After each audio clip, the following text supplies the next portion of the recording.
مبروك مبروك مبروك لمنتخب المغرب. النهارده عندنا شعور كلنا ان احنا مغاربه، المصريين، السودان، اليمن، الخليج، الكويت، كل مكان النهارده يتحدث عن الانجاز المغربي العربي والافريقي غير المسبوق. المغاربه النهارده صنعوا التاريخ. حلقه جديده من 90 دقيقه هنحتفل فيها مع حضراتكم بالفوز المغربي العربي الافريقي اللي بيحصل لاول مره في التاريخ. اول منتخب يتاهل للمربع الذهبي او نص نهائي كاس العالم، اول مره تحصل. مشاهد مبهجه مفرحه وحاله من الفرحه الحقيقه في الوطن العربي كله. اهلا وسهلا بك يا حسام.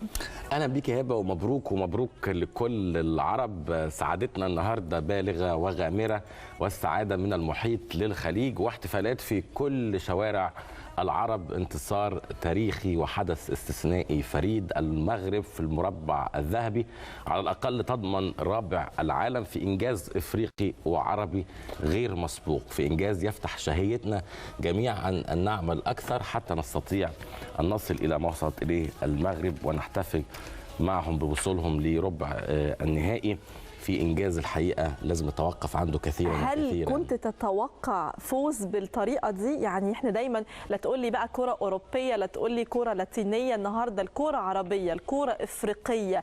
المنتخب المغربي عمل أداء أكتر من رائع من أول بداية البطولة. تعادل مع كرواتيا، فاز على بلجيكا، فاز على كندا، والثلاثة كان أدائهم رائع. يعني 3 منتخبات قوية و3 ماتشات صعبة وكبيرة.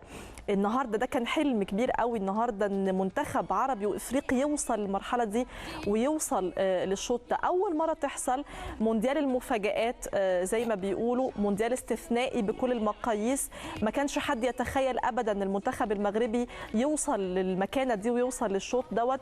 عندهم حلم امنوا بيه وحققوه. ده جنون. العالم كله في حاله من الذهول، تويتر مقلوب، سوشيال ميديا مقلوبه، مباركات من كل رؤساء العرب، من كل الشخصيات العامة، الشخصيات العالمية، وهنجيب لكم بعض التدوينات ولأشهر فنانين العالم وأشهر سياسيي العالم. حالة غير مسبوقة، لأنه نصر عربي وعلى أرض عربية في مونديال العرب اللي أعتقد أنه ربما يكون نقلة فاصلة في تاريخ الرياضة العربية بشكل عام. سعداء جدا بهذا التنظيم وسعداء بفوز المغرب الكبير. واعتقد ان احنا بنتكلم عن فكره كسر الوهم. يعني المغرب النهارده بيؤكد ان مستحيل. انت خلاص كما تعودنا دائما كعرب ان احنا نكون، او زي ما بيقولوا كده، بنرضى بقليلنا. لا، واحنا نقدر ننافس، علي بقى السقف على الاخر. كانت المغرب وصلت لكده. نقدر نخطط، نقدر نكون من اوائل الدول في العالم في كل حاجه بما فيها الرياضه. ولما لا، المغرب اثار شهيتنا النهارده. لا، وعايزه اقول لك بقى الصراحه بنتفشخر بالمنتخب المغربي. كسر كل الاعراف، كسر فكره الوهم اللي انت بتتكلم عليها يا حسام، كسر فكره ان احنا ما نعرفش نوصل للمستوى دوت وما نعرفش نغلب المنتخبات الكبيره. النبارده شفنا رونالدو الدون، يعني نجم الكوره في البرتغال ونجم الكوره في العالم كله، طالع يبكي يبكي يبكي بحرقه. ويمكن ده هيبقى اخر مونديال ليه واخر مشاركه ليه في كاس العالم. طالع يبكي من اسود الاطلس. يعني اداء المغرب بصراحه هتبيته حزين النهارده للاسف في اخر كاس عالم. اداء مشرف.